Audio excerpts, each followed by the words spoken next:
Mi nombre es Joachim Möllersen, Joaquín para los castellanos parlantes. Yo soy editor de Radical.org. Conmigo acá está Erik Worm, que es consejero político, es periodista, es autor, escribió la biografía de Hugo Chávez. Creo que es el único nórdico que ha entrevistado a Hugo Chávez, ¿no? Y también María Ángeles Díez, que es profesora de sociología de la Universidad Complutense en Madrid. Empezamos con que los dos tienen una introducción, 10 minutos más o menos cada uno, de ahí a la discusión, y los últimos 10-15 minutos abrimos para preguntas o comentarios de la sala. Bien, ¿quién quiere empezar? Ángeles. Primero la mujer. Bueno.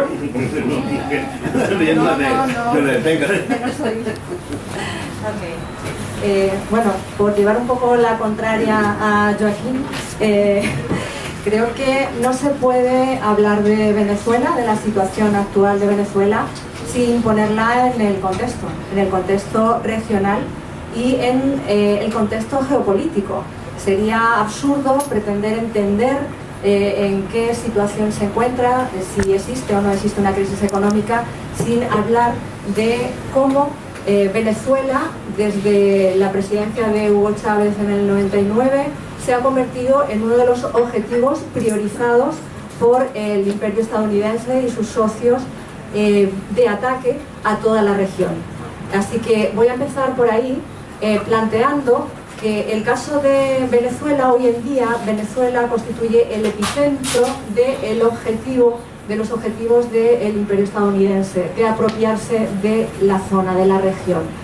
Así que el primer dato es tener en cuenta la situación en que está Estados Unidos en el mundo. Es un imperio que está en declive, es un imperio que está en decadencia. Su situación económica, la crisis económica que vive Estados Unidos tiene que ver con esa política enfocada no a la producción, sino a la producción de armas, a la guerra en el mundo. Y esa situación económica, política, de deterioro, le ha llevado a que desde el 2000 inicie una guerra mundo, lo que se llama la guerra mundo, tratando de apropiarse de los recursos y mantener esa hegemonía. Perdón, voy a tratar de hablar un poquito más despacio para los traductores. Bueno, es que en 10 minutos es muy difícil sintetizar todo esto, por eso estoy un poco acelerada, bueno, me perdonan. Lo que quería plantearles es que a partir del 2000 es cuando Estados Unidos empieza una carrera acelerada por mantener y recuperar la hegemonía en todo el mundo. Como dice uno de los autores más importantes latinoamericanos, que se llama Atilio Boron, plantea que Estados Unidos no es más un hegemón, no es más una hegemonía, sino que es una gran potencia, pero que ha perdido la hegemonía mundial. Eso lo vemos con dos datos importantes: el caso del ascenso de Rusia como potencia militar, que también esa multipolaridad con el inicio de Rusia teniendo un papel importante en la zona de Oriente, y el tema de China. El tema de China, donde Estados Unidos ahora está en una guerra comercial porque China ostenta la hegemonía económica a nivel mundial. Bueno, en esa situación Estados Unidos se ve obligado a recuperar su zona de influencia tradicional, porque según sus analistas, según sus think tanks, en una futura o posible guerra mundial futura, Estados Unidos necesitará contar con todos esos recursos de su región preferente, de su área, que es América Latina.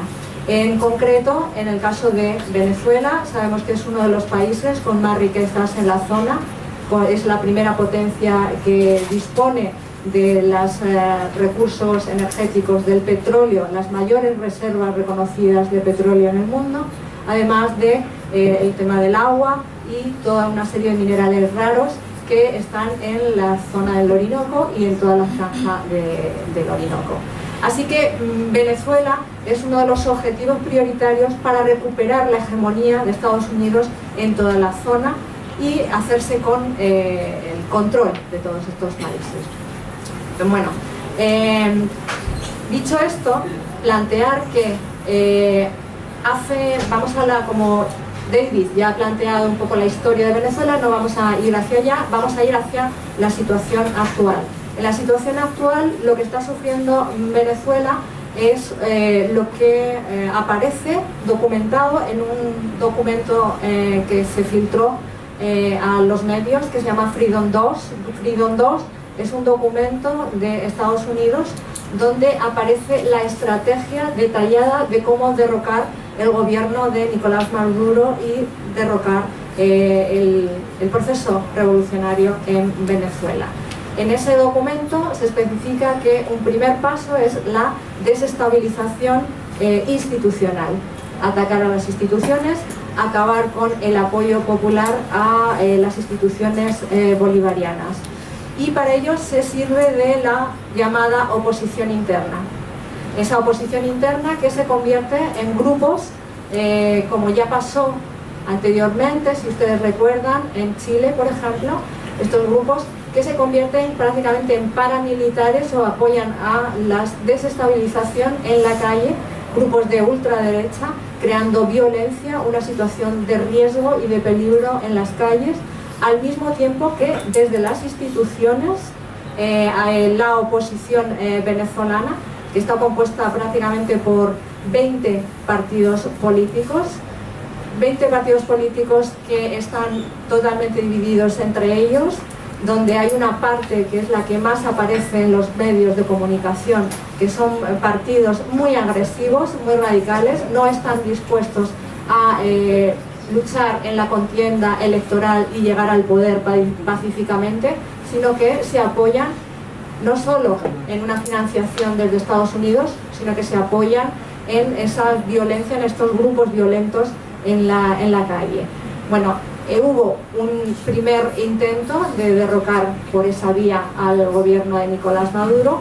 Durante el 2017 se acrecentaron todas estas medidas, las famosas guarimbas que aparecen en los medios de comunicación, los tranques de las calles, los asesinatos de la gente en la calle, creando esa inestabilidad. No se consiguió derrocar al gobierno bolivariano. De hecho, la medida que adoptó el gobierno fue muy interesante porque decidió, ante la oposición de la Asamblea, que en este caso era mayoría de la oposición, de los grupos de oposición, decidió convocar a una asamblea constituyente, y en esa asamblea constituyente hubo una respuesta masiva, multitudinaria de la población, a pesar de las amenazas desde el exterior. 8 millones de venezolanos cruzando ríos y yendo a votar fue una votación muy importante para el caso de Venezuela. Además de eso, además de esa situación, se hizo estas medidas de conseguir tener la Asamblea Nacional y convocar a elecciones presidenciales en mayo. En un primer momento se habían convocado para febrero, después para mayo. Y Nicolás Maduro volvió a revalidar su presidencia de Venezuela.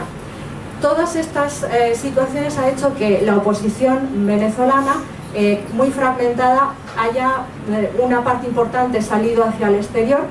Aquí es un dato que me gustaría mostrarles cuando tengamos la conversación.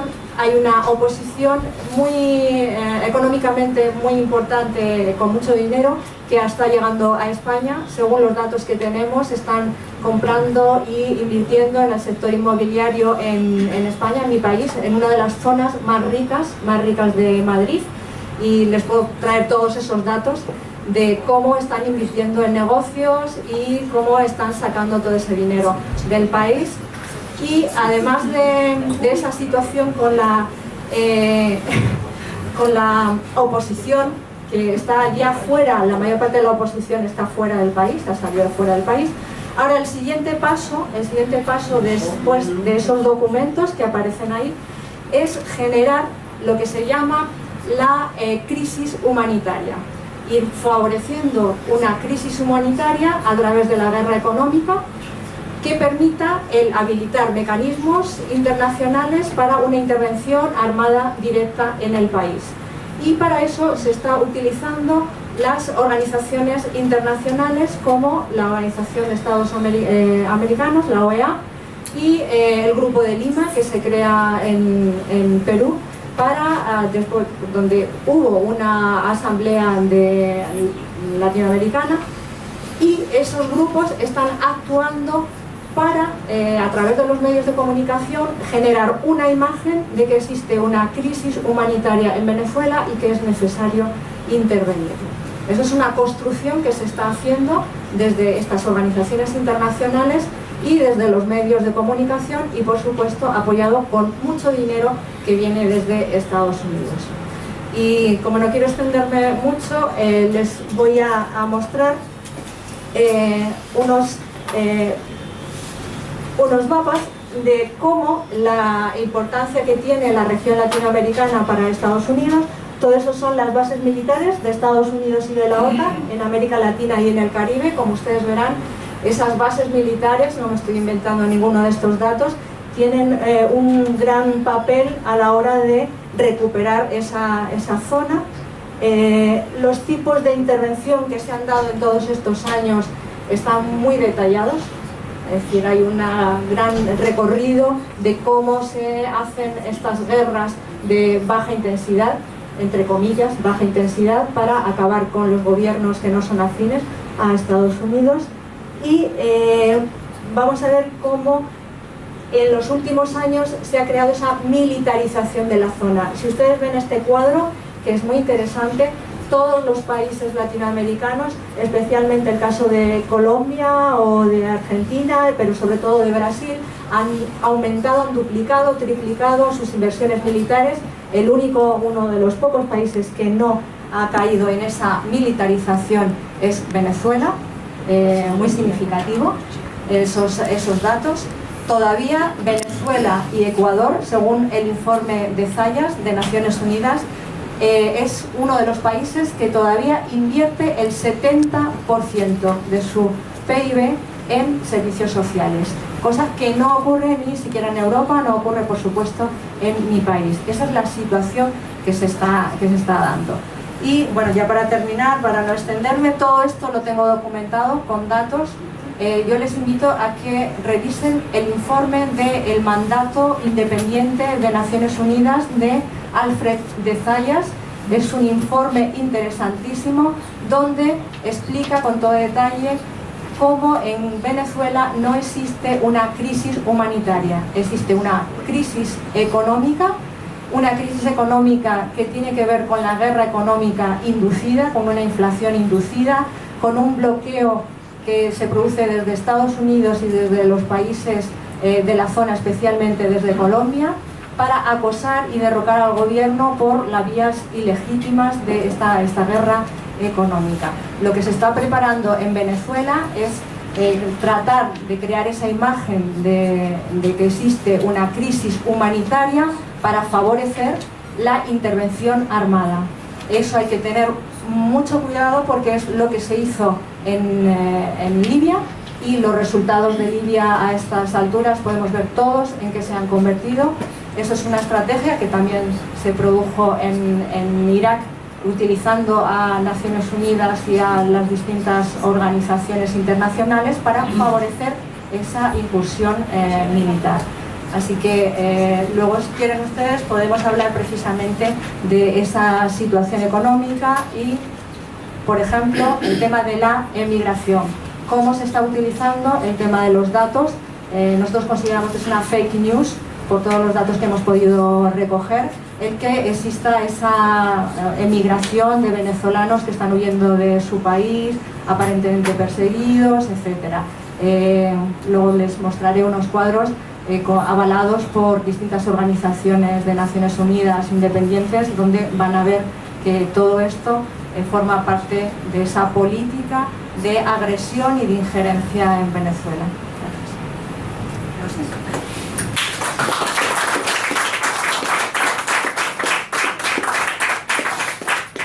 Bueno, ahora Eric Wolf.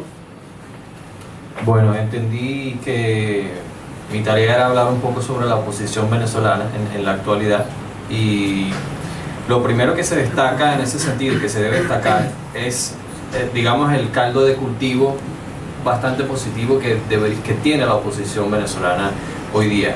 Recordemos que incluso durante el gobierno de Chávez, en sus mejores años, cuando se contaba con avances sociales y económicos importantes, que tanto así que la jefa de la CEPAL consideró que Chávez había cambiado el rostro de América Latina para mejor, una serie de datos, reducción de la pobreza en hasta 50%, una aún mayor reducción de la extrema pobreza, eliminación del analfabetismo, incluso, y un aumento enorme del poder adquisitivo.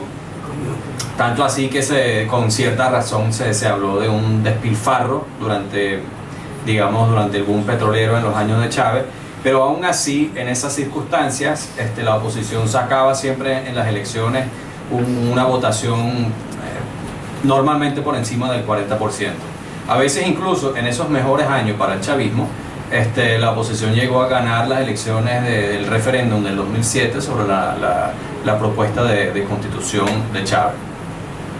Esto es importante porque cuando uno hablaba con los estrategas de Chávez de esa época, ellos solían decir que incluso, o sea, para seguir ganando las elecciones, no bastaba con consolidar y mantener esos avances sociales que existían en ese tiempo indudablemente, comprobado por la ONU y una serie de actores que no se le puede acusar de chavista bajo ninguna circunstancia.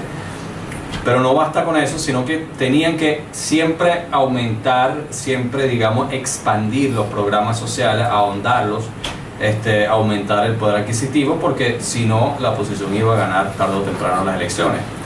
Hoy día tenemos una situación donde no solo no se logra, expandir o mejorar la situación socioeconómica, sino que hay realmente un deterioro enorme de las condiciones sociales. Quizás no se puede hablar de crisis humanitaria, pero sí hay un deterioro enorme de la situación socioeconómica, y por primera vez desde la llegada de Chávez vemos saliendo de Venezuela incluso gente de las clases populares. Siempre en el gobierno de Chávez había salida de gente de clase media, gente de clase alta, pero más que exiliados era gente que aprovechaban el boom del petróleo, de los subsidios del gobierno, para ir de vacaciones a Europa y a veces y en el mundo. Eso era la mayor salida de venezolanos en la época de Chávez, era de turistas. Pero sí había un cierto número que salía de la clase media, clases profesionales, pero hoy día realmente salen mucha gente, tanto gente de la clase media, la gente de la clase alta, pero también las clases populares, cosa poco antes visto en Venezuela, que da testimonio de la crisis que hay en el país. Entonces, ¿por qué la oposición no gana el poder en esas circunstancias tan favorables para ellos? Creo que hay que dividirlo entre varias factores. Uno son las estrategias aplicadas por el gobierno, que van desde un cierto deterioro de los derechos democráticos que sufre la oposición. Mucha gente no puede participar en elecciones, hay líderes que están siendo investigados o encarcelados bajo pretextos que parecen dudosos, otros que no. También está la disminución del poder mediático de la oposición, que fue siempre su mejor arma. Recordemos que durante el golpe militar del 2002, el ministro impuesto por el dictador de derecha en ese momento dijo explícitamente que nuestra arma más importante eran los medios de comunicación, para acabar con el gobierno electo de Chávez e implementar esa dictadura de ultraderecha. Hoy día la oposición no domina de esa manera los medios de comunicación. El gobierno ha ido aumentando su control mediático.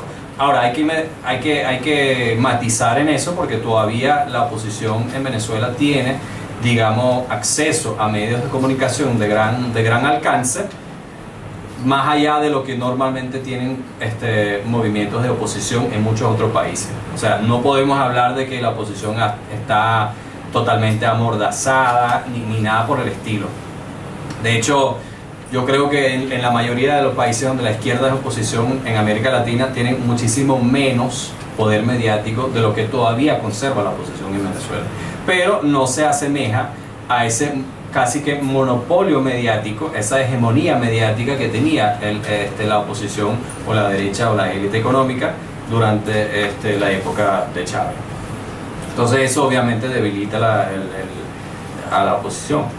Lo otro es que el chavismo sigue siendo una fuerza considerable, aunque no tiene ni se asemeja a lo que era durante el gobierno de Chávez, pero uno se sorprende cuando ve la cantidad de gente que todavía se moviliza en la calle por el gobierno de Chávez, de Maduro. Lo otro es que todavía sigue existiendo el capital político que dejó Chávez. La imagen de Chávez es todavía un factor poderoso en la política, que aunque se está, digamos, quemando poco a poco ese capital político por la situación que se vive en el país, todavía es considerable. El otro factor son los errores de la oposición. Digamos que la oposición venezolana está dividida y siempre estuvo dividida en la época de Chávez, pero no tanto por causas, digamos, ideológicas o políticas, sino porque existe más bien una lucha interna por cuotas de poder. Esa es la causa de la división de la oposición, más que diferencias políticas o ideológicas.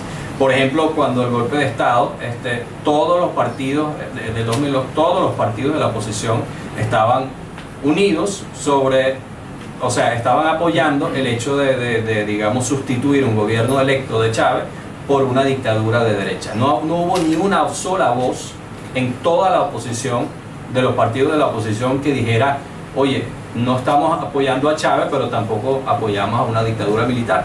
Ni un solo partido. Entonces ahí estaban bastante unidos, pero a la hora de competir por alcaldías, de competir por gobernaciones, ahí sí ha habido división. Ahora, sí hay ciertas diferencias, por ejemplo, llegando, si llegamos al 2002, hacia el fin de la época de Chávez, hay una reorientación, por lo menos de la retórica de la oposición. Como tú mencionaste, tuve la oportunidad de entrevistar a Chávez, también tuve la oportunidad de entrevistar al candidato presidencial de la oposición, Enrique Capriles, y la retórica de Capriles del 2002 era completamente opuesta a la retórica de Capriles del 2002, o sea, 10 años antes. O sea, ya en el 2002 se hablaba de lo maravillosa que era la constitución de Chávez, cuando a la hora de la votación del 99 se dijo que eso era un instrumento de una dictadura comunista, y se dijo que hay que mantener todos los programas sociales de Chávez, más bien hay que expandirlos. Entonces ahí hubo un cambio enorme en la retórica, pero eso se aplicó más o menos transversalmente, con la excepción de los que se perfilan abiertamente como derecha radical, como lo puede ser María Corina Machado, Ledesma, esa fracción, pero del resto la hegemonía era de la retórica de que mencioné de Capriles, de que hay que mantener los programas sociales de Chávez. Entonces, claro, ese tipo de error, pero la gente recuerda sobre todo la época del 2002, que fue cuando se formó, digamos, la conciencia colectiva del chavismo, de que la oposición era clasista, la oposición odiaba a la gente pobre, la oposición nunca aceptó jamás, a la hora de aplicarlas, ningún programa social a favor de los pobres. Y eso está allí en la imagen colectiva y cuesta para la oposición, digamos, superarlo. Aunque puede ser, yo no puedo entrar en la cabeza de los líderes de la oposición, puede ser que hoy día esa promesa es auténtica, puede ser que hayan aprendido que digamos que en Venezuela realmente es necesario ir a a disminuir la desigualdad social, pero mucha gente, los que todavía siguen siendo chavistas, por lo menos no lo creen. Y creo que esos errores de esa época es una causa de la cual que dificulta un poco para la oposición ir conquistando lo que queda del chavismo. Hablé un poco sobre las divisiones, de eso no me crean a mí, está bastante documentado en los documentos de la Embajada de Estados Unidos en Venezuela, que hablan bastante sobre las divisiones, que hablan bastante sobre digamos, los lazos entre la oposición y la élite económica. Pero está allí. Lo cuarto es la migración, o sea, de los que se van del país, aunque ya están yendo mucha gente de las clases populares, es la clase media alta la que mayoritariamente se va, y de ahí se va una gran parte de la oposición. Entonces la oposición pierde electoralmente con la crisis, en el sentido de que mucha gente se ve en la necesidad de salir. Y eso va, aunque sí es cierto que hay, digamos, un aumento de la migración también de las clases populares, por la crisis bueno, no he entrado en detalle, supongo que todo el mundo está enterado de que en Venezuela sí hay una crisis realmente que tiene consecuencias terribles en la vida cotidiana de la gente. Entonces, pasando a lo que fue el rol, cuál es la culpabilidad y cuál es el rol del gobierno en la crisis actual. Voy a empezar con una expresión, no sé de qué origen, pero se dice que la victoria tiene muchos padres, mientras la derrota es huérfana. Y el desastre que estamos viendo ahorita en Venezuela pareciera huérfana porque ninguno se responsabiliza, pero la realidad es que sí tiene bastante padres. Y uno de los padres de la crisis, indudablemente, es el gobierno, porque el gobierno no ha logrado de ninguna manera salir de la dependencia del petróleo. El gobierno no ha de ninguna manera logrado bajar la corrupción. Más bien, con el control de cambio que se aplicó a partir del 2003, se ha aplicado una estructura que es el mayor incentivo a la corrupción que yo conozca en la historia de la humanidad, que es el mercado negro del dólar, o sea, el control de cambio con un precio oficial del dólar hacia la moneda local, y el mercado negro. Que si bien es cierto que eso ha sido manipulado desde el exterior, que indudablemente lo ha sido, también es cierto que digamos, el gobierno ha sabido durante más de 14 años que la consecuencia del control de cambio ha sido más corrupción y menos incentivo para la producción. Y eso es parte de la crisis. O sea, hoy día y durante muchos años es más rentable traficar corruptamente con el dólar que producir en Venezuela. Y puedo dar fe de eso porque conozco gente del sector productivo en Venezuela que me lo han dicho, opositores o no, pero ahí tienen toda la razón. O sea, uno podía comprar un dólar en 6 bolívares y lo vende en el mercado negro a 100 bolívares, 200 bolívares, 1000 bolívares, y esa ganancia no la puedes obtener jamás produciendo de manera honesta. ¿Cuál es la responsabilidad compartida? Bueno, en la política hay una ley que es casi que como la ley de la gravedad de la naturaleza. Cuando un gobierno se encuentra sitiado por enemigos externos y enemigos internos, que juegan sucio, como indudablemente es el caso de Venezuela, como bien se ha documentado en la intervención anterior, en la presión de los Estados Unidos, y los golpes, el golpe militar contra Chávez y los intentos de golpe y los intentos de asesinato posteriormente, eso digamos que saca lo peor de cualquier gobierno, sea de izquierda o sea de derecha, sea democrática o menos democrática. Ese estado de sitio es algo que inevitablemente va a sacar lo menos democrático, lo menos eficiente de cualquier movimiento, porque ningún militar, porque no existió nunca una independencia entre el poder judicial y las élites que siempre gobernaban a ese país. Por eso fue que se dio ese veredicto así. Y además de eso, después de ese evento, en no menos de 3 países se dieron golpes de estados contra gobiernos progresistas democráticamente electos mediante la ayuda del Poder Judicial. Empecemos en Honduras 2009, donde fue el Poder Judicial quien dio la orden para que los militares irrumpieran en la residencia presidencial del gobierno y lo secuestraran y lo reemplazaron por un gobierno de ultraderecha que ha sido un desastre terrible en el país Honduras desde ese día. Y posteriormente han salido los documentos Wikileaks de la Embajada de Estados Unidos en Honduras, donde el embajador se jacta de haber engañado al presidente Zelaya, hondureño, para que él aceptara como cabeza del Poder Judicial a una persona sugerida por los Estados Unidos, que fue la misma persona que posteriormente dio la orden del golpe militar. Lo mismo ocurrió en Paraguay. No tengo documentos sobre participación de Estados Unidos, pero sí fue el Poder Judicial quien dio la posibilidad de la destitución antidemocrática del primer gobierno realmente democrático y progresista que hubo en la historia de Paraguay moderna. Y posteriormente el impeachment, la destitución de la presidenta electa de Brasil, Dilma Rousseff, donde también el Poder Judicial tuvo el rol protagónico. Entonces, ¿cuál es la moraleja de este ejemplo del Poder Judicial? Es lo que les dije: cuando hay un estado de sitio, se forma desde afuera una presión, desde afuera y desde adentro, se juega sucio, se juega fuera de las reglas democráticas. La respuesta del gobierno siempre va a ser: hay que protegernos contra eso, hay que jugar sucio también.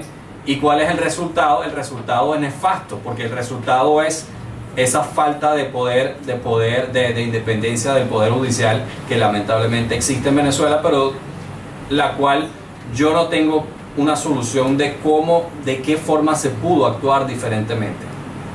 Eso no es excusar, por supuesto, no es disculpar, no es dar excusa a todos los funcionarios que han robado y a todos los jueces que han dejado de actuar contra ese expolio que ha habido, por ejemplo, en la empresa petrolera venezolana. No es una excusa, pero sí es una causa que hay que tomar en cuenta, y puedo dar fe de que con total certeza lo mismo hubiese pasado aquí en Noruega si nuestra democracia hubiese sido, digamos, víctima de un sitio, de un intervencionismo externo e interno como la que se sufrió en Venezuela. No hay la menor chance de que en una situación así se pueda conservar una independencia del Poder Judicial o, digamos, las reglas democráticas que hoy día son posibles respetar en este país. Creo que ya me pasé de tiempo, así que lo dejo por ahí, después las preguntas.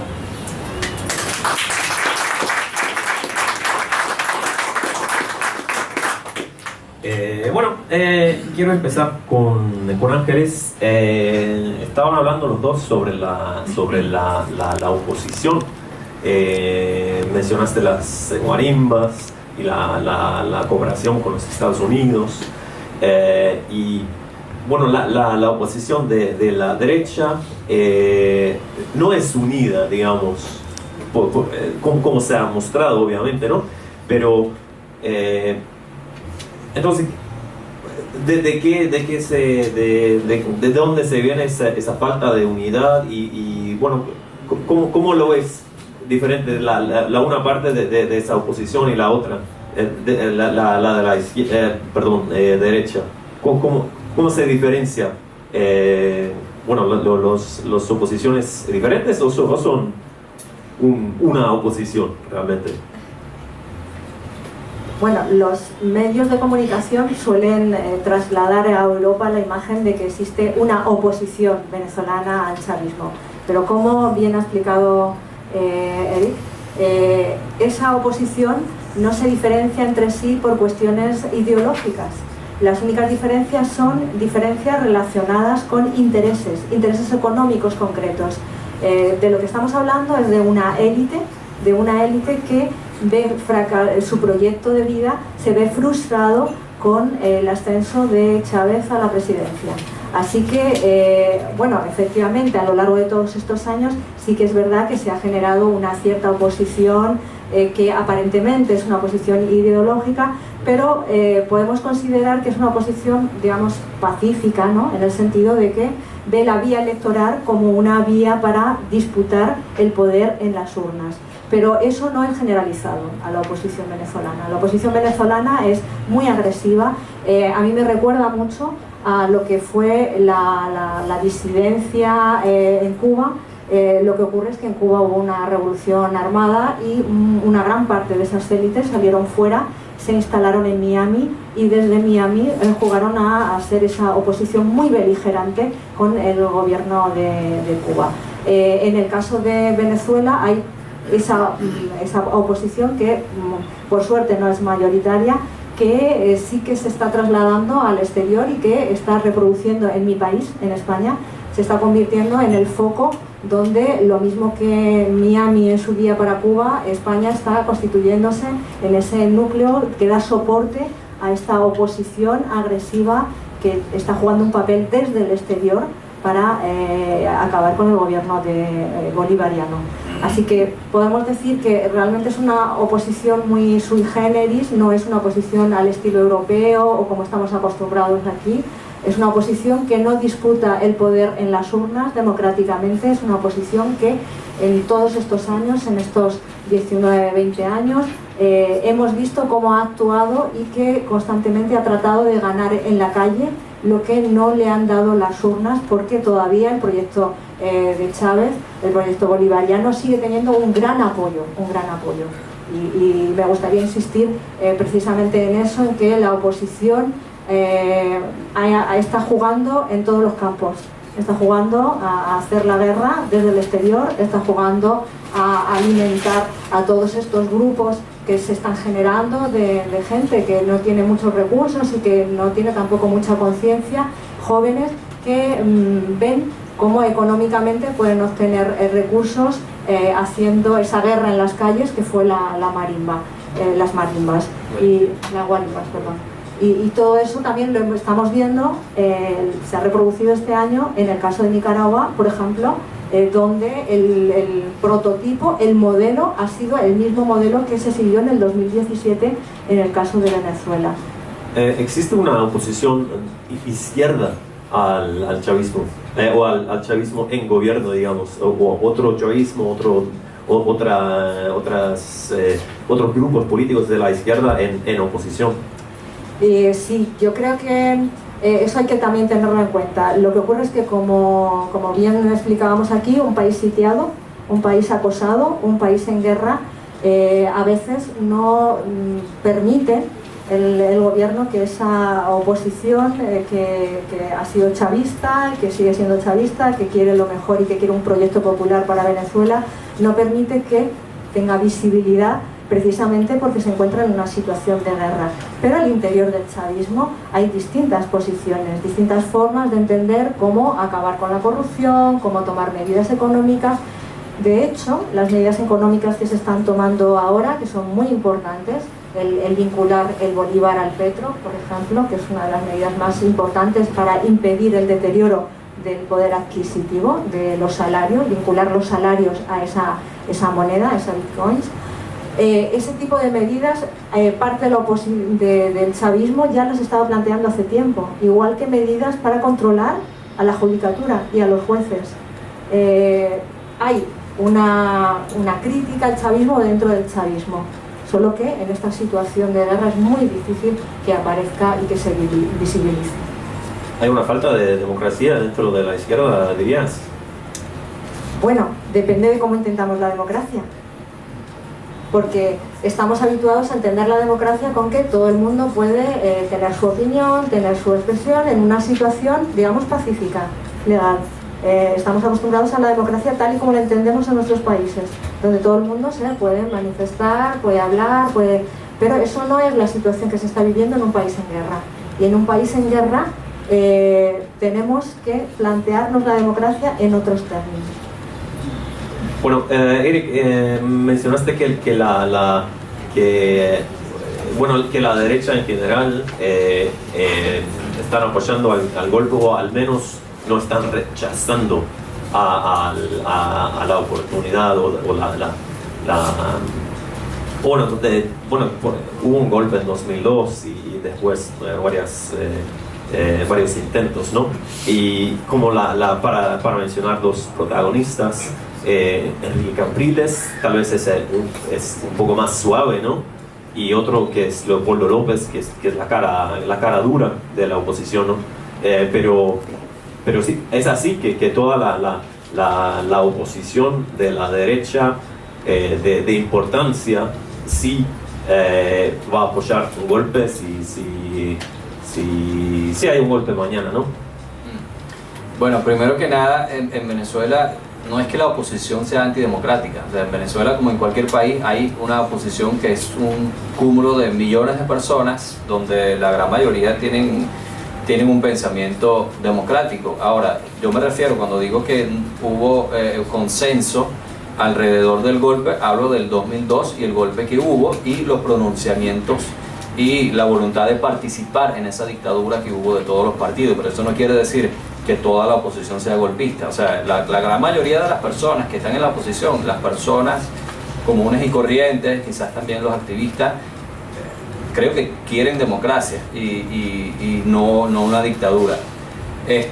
Digamos que yo creo que algo que pasó que fue bastante nefasto también para la oposición fue digamos, la disolución de los partidos tradicionales, donde realmente, y aquí concuerdo con un político opositor que no es santo de mi devoción, Enrique Ramos Alub, quien dijo: aquí en este país quien define los candidatos de la oposición son los medios de comunicación, porque realmente, como no hay partidos políticos con miembros, que hay elecciones internas, o sea, no hay partidos políticos, digamos, consolidados en la oposición, lo que define si tú vas a ser el candidato a tal alcaldía o tal gobernación o tal diputado de tal distrito, no es un proceso interno democrático, sino quién soy yo, quién obtiene espacio en los medios de comunicación masivos. Entonces eso debilitó un poco a los partidos de la oposición y la posibilidad de tener una democracia interna más robusta y de tener partidos, realmente desarrollar partidos políticos tradicionales. Entonces eso también ayudó a radicalizar la oposición, porque creo que a la hora que Chávez asumió el poder, no es que todos los partidos estaban conspirando para cómo acabar con la democracia, cómo instalar a un dictador como lo fue Carmona. No, yo creo que eso fue un proceso que se fue dando en la polarización y se fue dando también con, digamos, la monopolización de los medios de comunicación de una élite empresarial que sí tenía ideas radicales de derecha y antidemocráticas. Hoy día, por supuesto, más que nunca es lógico y natural que haya una oposición grandísima contra el gobierno, porque la gente ve que el gobierno no está dando respuestas adecuadas a la crisis social que la gente vive. Entonces no hay que juzgar a la gente que va a la calle, la gente que protesta, la gente que está desesperada y quiere un cambio de gobierno. Eso es totalmente natural y totalmente democrático. Pero, ¿y cuál es la respuesta de que si mañana hay un golpe de Estado, si todos los partidos lo apoyan o no?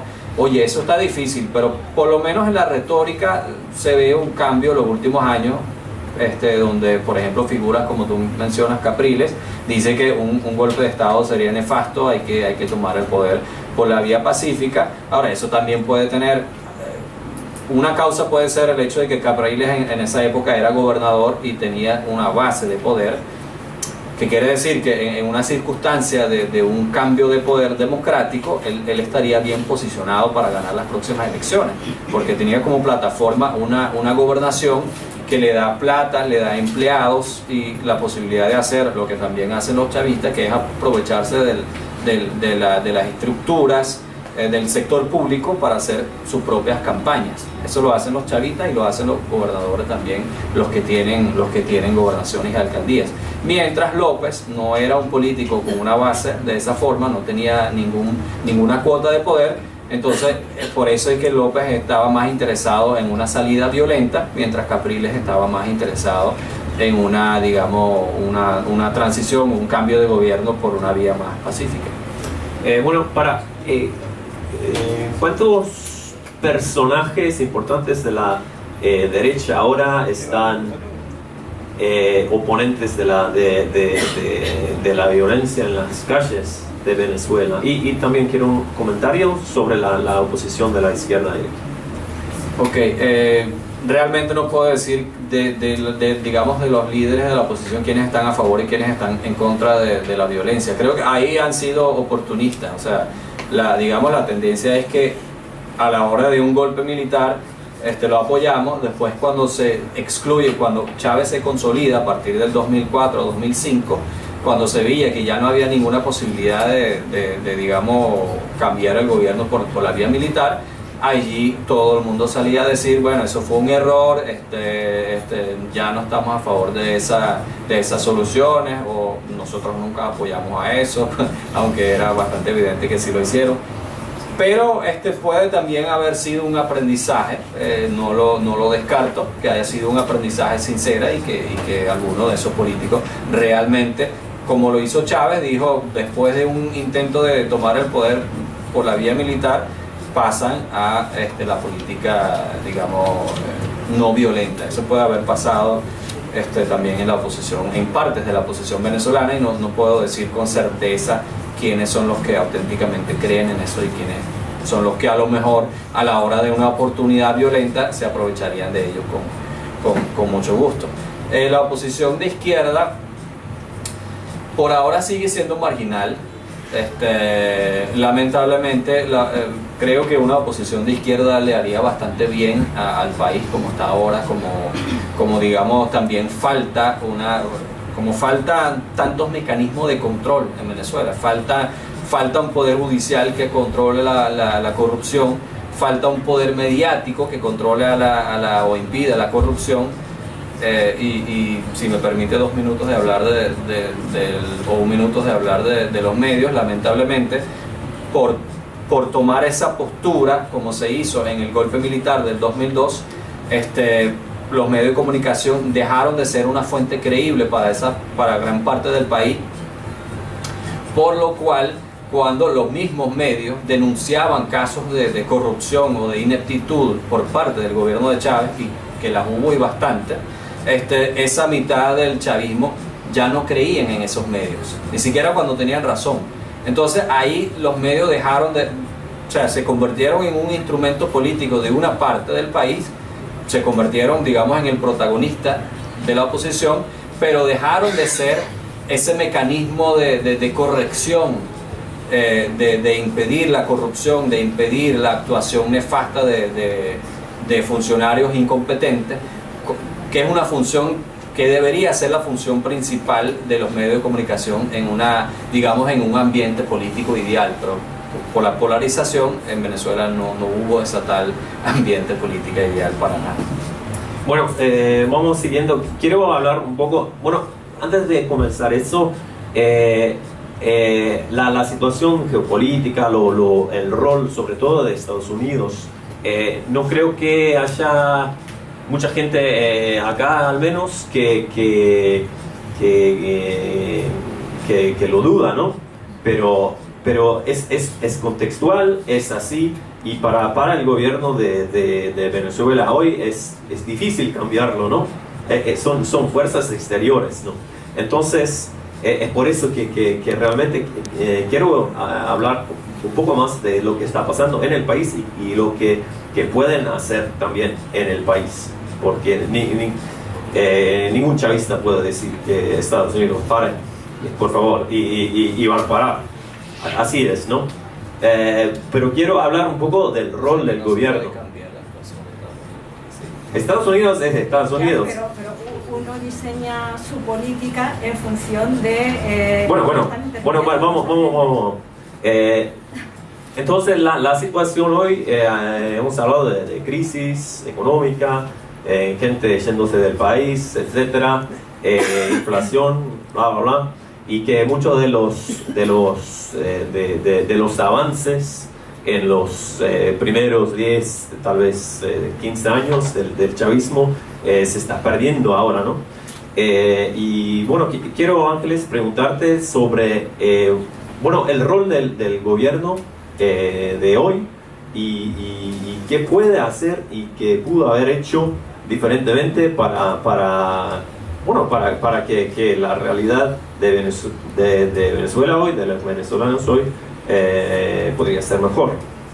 Bueno, yo creo que cuando estamos planteando que hay que contextualizar el caso de Venezuela, es que en un país en guerra tú tienes que tomar las medidas en función de los ataques que estás recibiendo.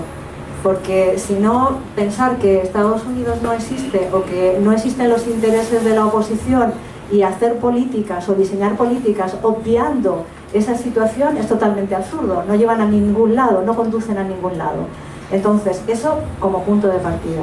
Yo quería partir de algo que señalaba en relación a la oposición, es decir, hay que hacer un buen diagnóstico de la oposición. ¿Quién es la oposición en el caso de Venezuela? Porque si no sabes quién es la oposición, tus medidas, tanto para mejorar la situación de la población como para defenderte de los ataques que recibes, van a estar equivocadas. Así que en el caso de la oposición, hoy en día, un dato que a ustedes les pueden...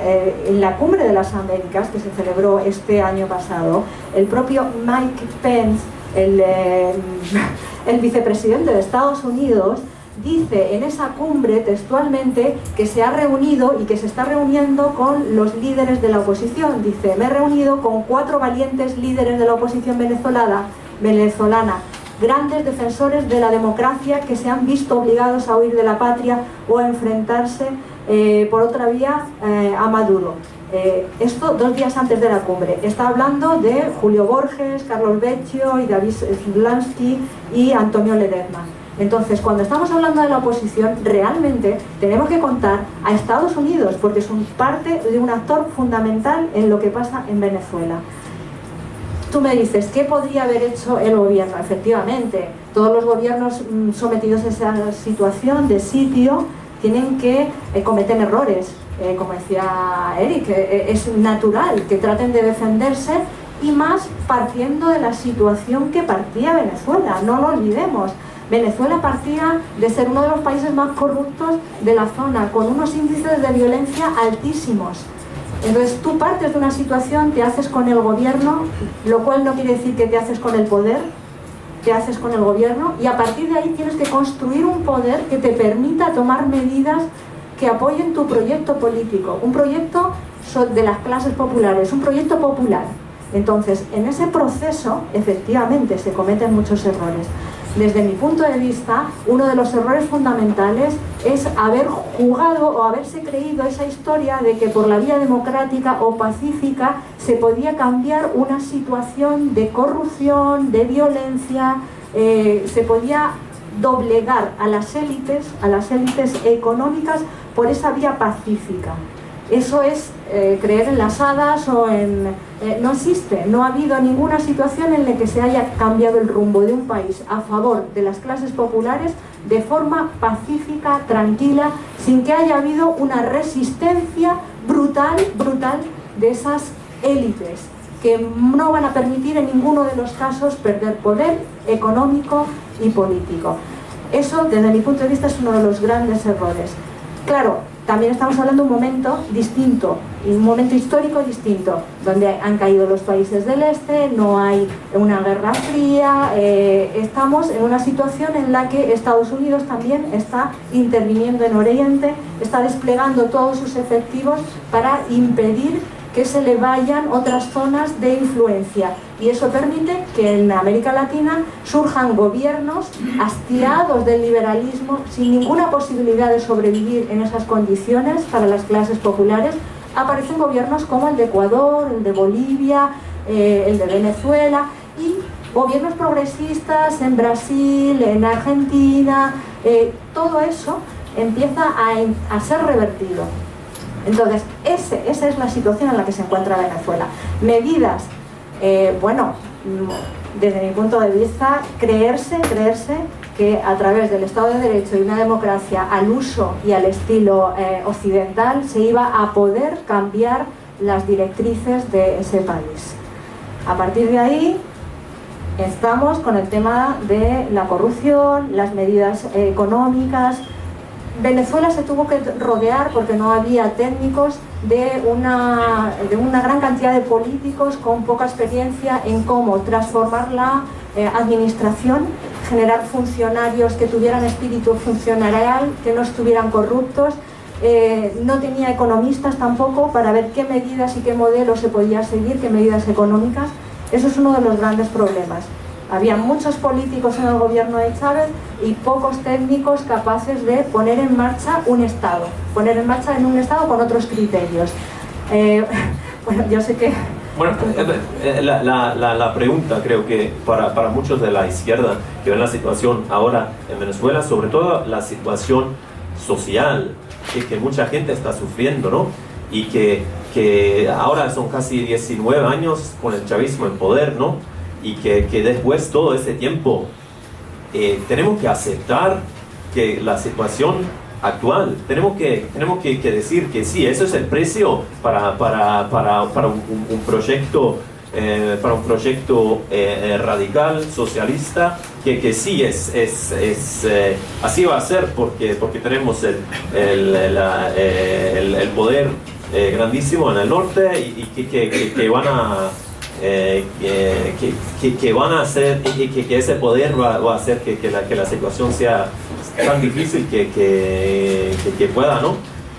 O se puede hacer realmente cosas que para evitar una situación como la de Venezuela ahora.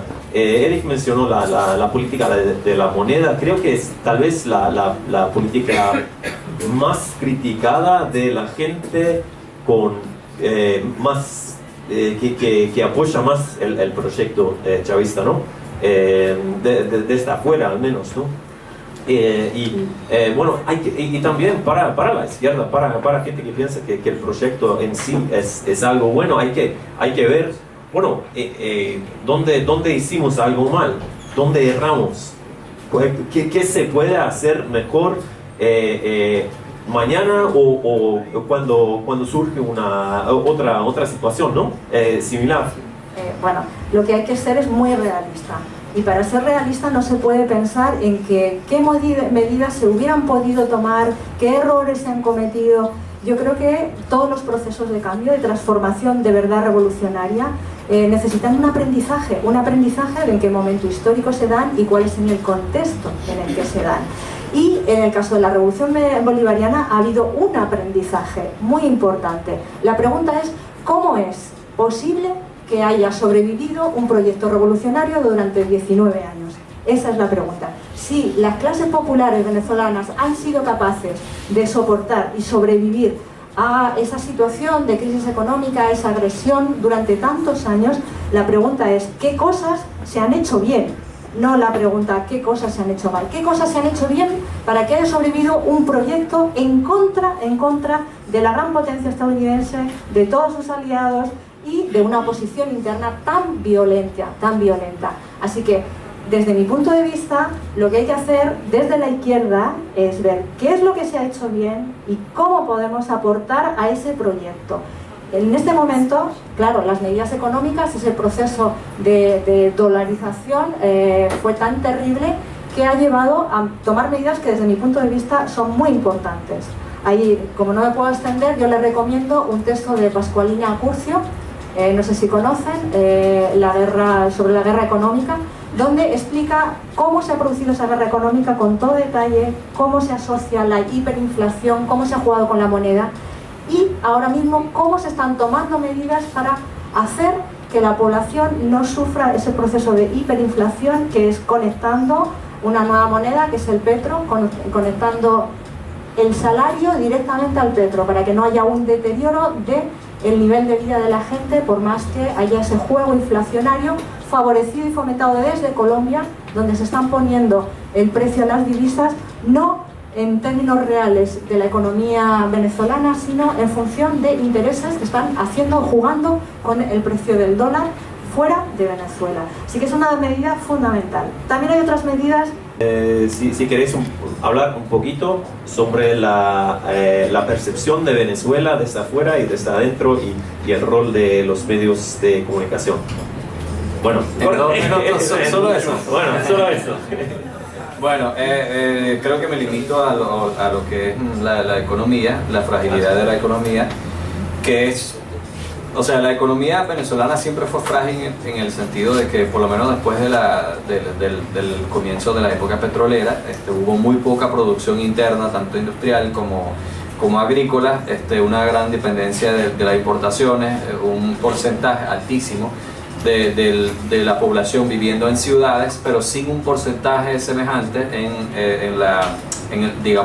el sector industrial de la población, un desajuste realmente que hace entre los peores del mundo, entre lo que es el porcentaje que vive en ciudades y el porcentaje que trabaja en la industria, que son dos cosas que normalmente en una sociedad medianamente exitosa van de la mano. O sea, eso quiere decir altísima desempleo urbano y tercerización. En el gobierno de Chávez eso no mejoró, sino que empeoró, porque al tomar medidas políticas, o sea, al tener que siempre pensar en el corto plazo, porque mañana vienen unas elecciones regionales. En el gobierno de Chávez hubo en 15 años, creo que algo así como, en 18 años, no, ya va, en 15 años de Chávez, desde el 98 hasta el 13, en esa época hubo algo así como 17 elecciones, o sea, más de una elección por año. Y siempre se pensaba en la próxima elección. Nunca se pensaba, bueno, vamos a dejar las importaciones porque para incentivar la producción nacional, sino que al contrario, hay que darle pollo y caraotas y arroz barato a la gente porque mañana vienen las elecciones y tenemos a los gringos encima y tenemos a la oposición encima, los militares están hablando de un golpe, tengo que darle algo al pueblo para allá. Entonces, el resultado de ese cortoplacismo, que puede tener su excusa en el contexto, y eso sí se lo concedo, pero ese cortoplacismo es lo que ha llevado al triste estado del aparato productivo venezolano, además de los controles, no solo los controles de cambio, sino que los controles de precios, que es algo que también tienen que aprender los socialistas. Controles de precios, es rara vez que eso funcione. En Venezuela no ha funcionado, pero para nada. Ahora bien, es cierto, el sector, digamos, propietario también tiene como dije, la derrota es huérfana, pero realmente esta derrota tiene muchos padres. Y el sector productivo venezolano escogió también, a la hora de verse en la necesidad de tener que compartir sus recursos, sus privilegios con la llegada de Chávez, prefirieron destruir. Más de 5.000 empresas se fueron a la quiebra en el primer, digamos, paro nacional, un lockout, y eso también, digamos que contribuyó a crear ese conflicto entre el sector productivo, lo poco que había, y el gobierno, y es ese conflicto que ha llevado, que ha hecho que no haya sido posible en Venezuela un desarrollo del sector productivo en la época de Chávez. Muy bien. Ahora vamos a dar la palabra a la sala. La gente que quiera preguntar o comentar, por favor, arriba las manos. 1, 2, alguien más, 3, 4, 5. Bueno, entonces hay mucha gente que quiere hablar. Entonces, por favor, sean breves. Creo que acá. Y ¿cómo es tu nombre? Hola, gracias. Mi nombre es Maylen Blaster. Yo represento a un grupo de venezolanos de Noruega. Y yo tengo más que todo comentarios. Desde el punto de vista, tú preguntas qué pueden hacer desde el punto de vista de izquierda. Con el punto de vista de izquierda, yo les pido a todos los que están acá que por favor averigüen lo que está pasando en el arco minero, en nuestro Orinoco, porque eso es una extinción de nuestro territorio de Venezuela. El 12% de nuestro territorio está siendo robado por minería ilegal, y no se le ha preguntado, y esto está avalado por el gobierno, y no se le ha preguntado al grupo de indígenas que está viviendo en la región. Así que si ustedes, esto es algo por lo que la izquierda siempre ha trabajado y siempre ha peleado por los indígenas, y yo les pido que por favor averigüen un poco sobre el arco minero. Sobre sobre la crisis humanitaria. Ha habido malaria, tuberculosis, ha incrementado en más del 20% y 30% desde 2006 a 2007. En el HIV, el 87% de las personas que tienen HIV en Venezuela no pueden recibir tratamiento. La mortalidad infantil aumentó 30% en un solo año. La malnutrición, que ese es un informe del FAO que el gobierno de Venezuela utilizó por muchísimo tiempo cuando las estadísticas le pertenecían en su lugar. El FAO acaba de dar un reporte donde dice que el hambre en Venezuela se ha triplicado, donde hay más de 3,7 millones de venezolanos que están pasando hambre. A esto no le podemos negar que por supuesto tenemos muchísima migración y inclusive exilio. En Noruega hay 13 personas que han pedido exilio venezolanos en este año. Hace 2 años no había ni un solo venezolano. Eso quiere decir que esos 3 millones de los que habla la OEA son venezolanos que se han ido al sur y que están siendo registrados. Nosotros no tenemos control de los venezolanos que se fueron antes a Europa y que se fueron a Estados Unidos. Entonces, yo quisiera que desde el punto de vista de izquierda trataran de pensar en los venezolanos, ya no tanto en la parte ideológica. Pensemos un poco menos de lo que hizo Estados Unidos. Yo estoy de acuerdo con ustedes que Estados Unidos ha tenido muchísima implicación negativa en toda el área de Latinoamérica, pero no podemos negar que hay muchísimos de los errores que ha cometido el partido no tienen que ver con Estados Unidos. El que ellos hayan tenido muchísima corrupción en PDVSA no tiene que ver con Estados Unidos. El que el gobierno de Hugo Chávez y de Maduro haya decidido comprar toda la comida en el exterior en vez de fomentar el desarrollo de la comida local, eso no tiene culpa a Estados Unidos.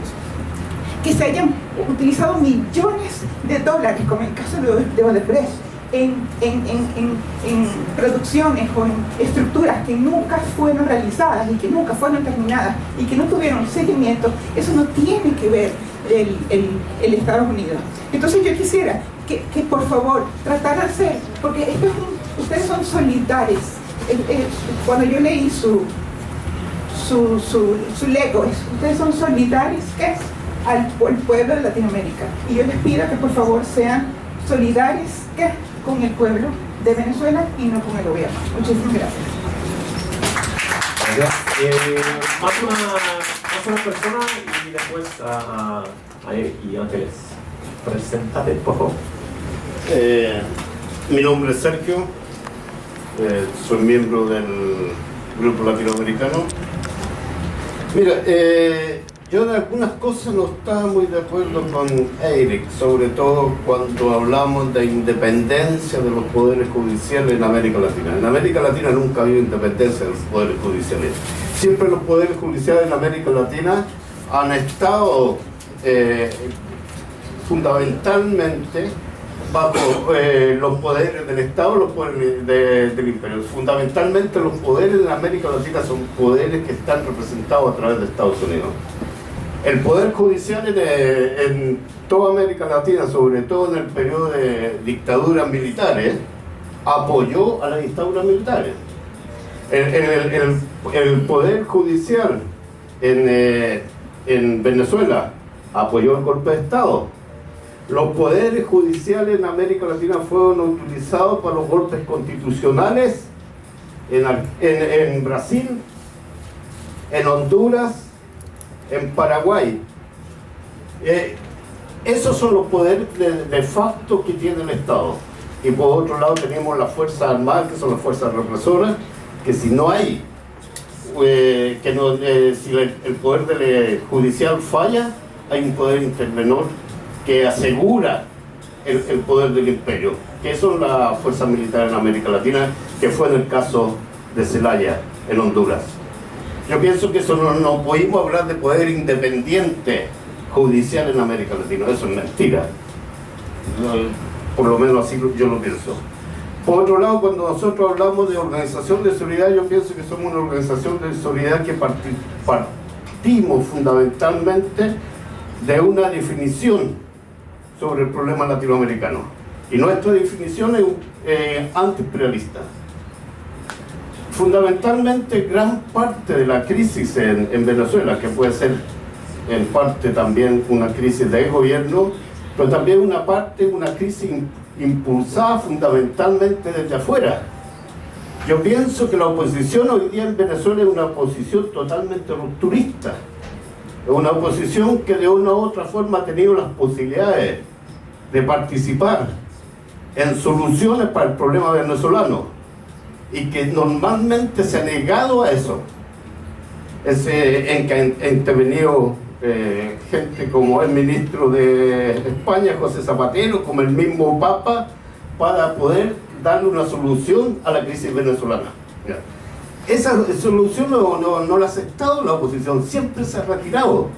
Lo que hace es maximizar la crisis en Venezuela para poder tener un cambio en el gobierno venezolano y en la estructura venezolana, y para reforzar la antigua estructura de dominación que han sido fatales para toda América Latina. Gracias. Muy bien.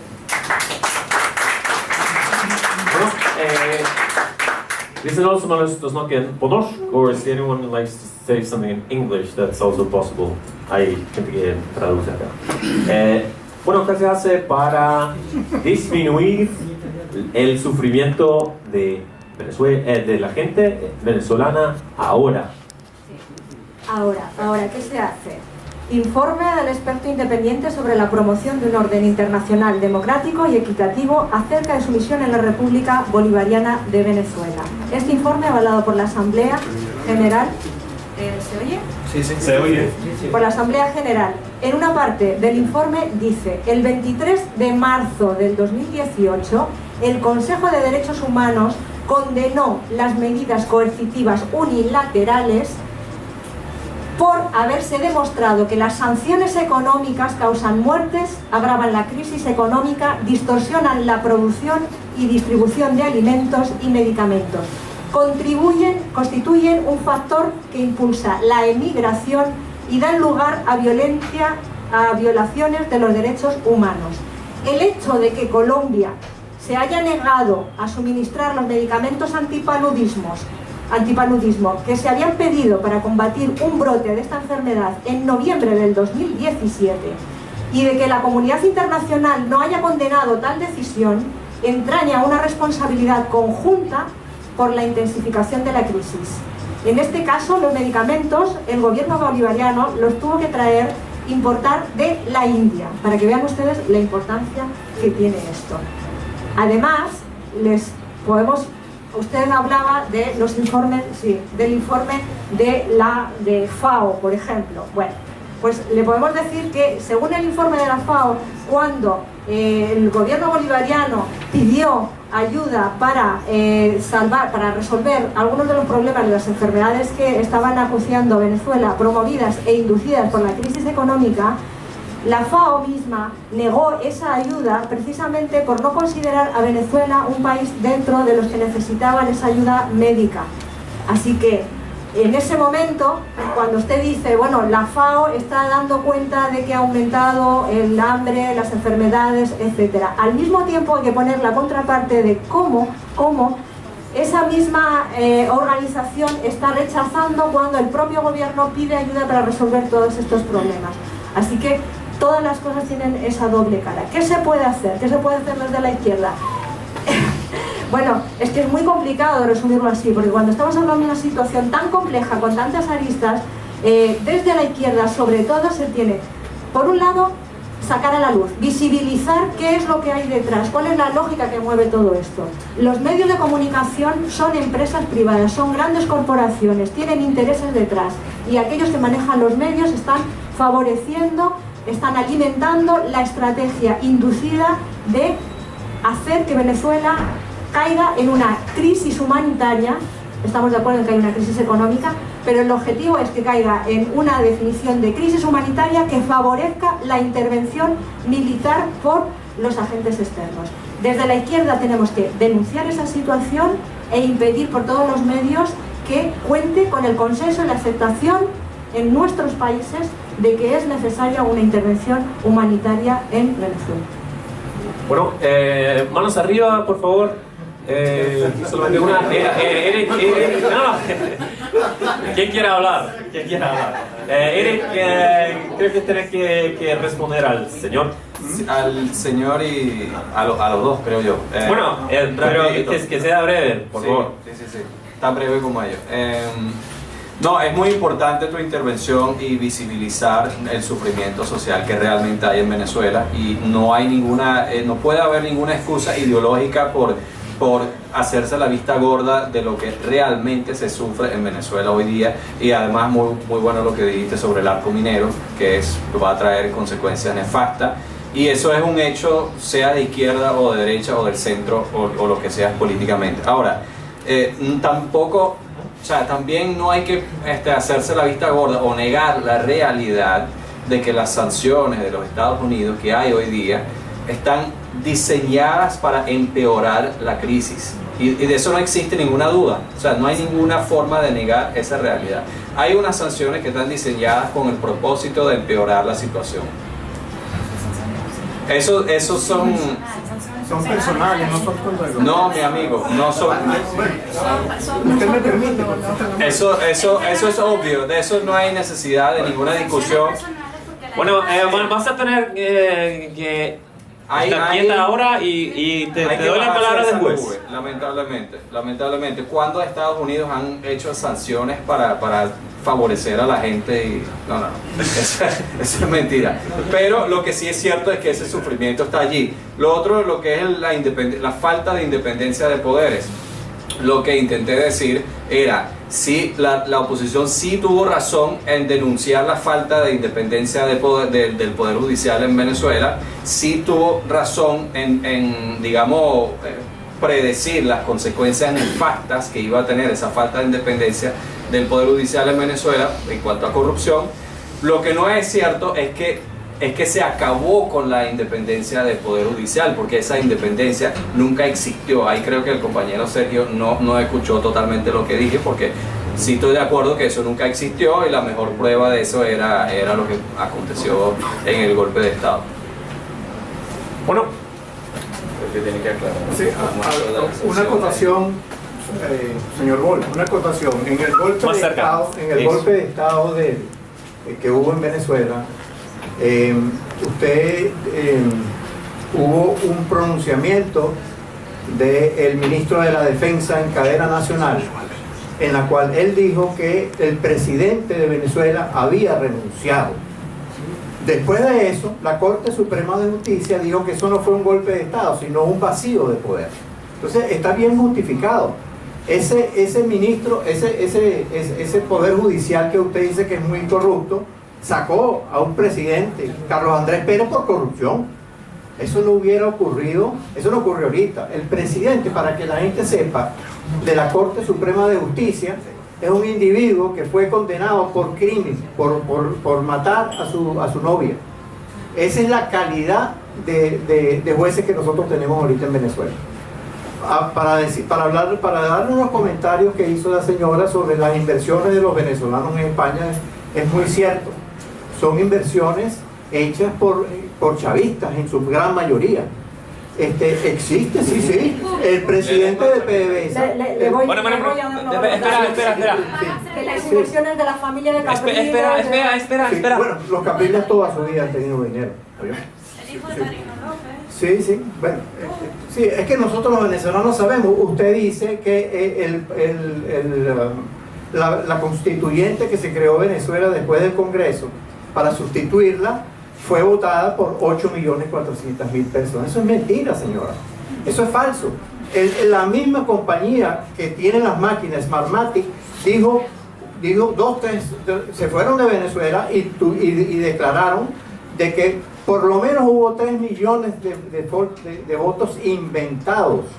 Así que, bueno, le doy el chance a otra persona.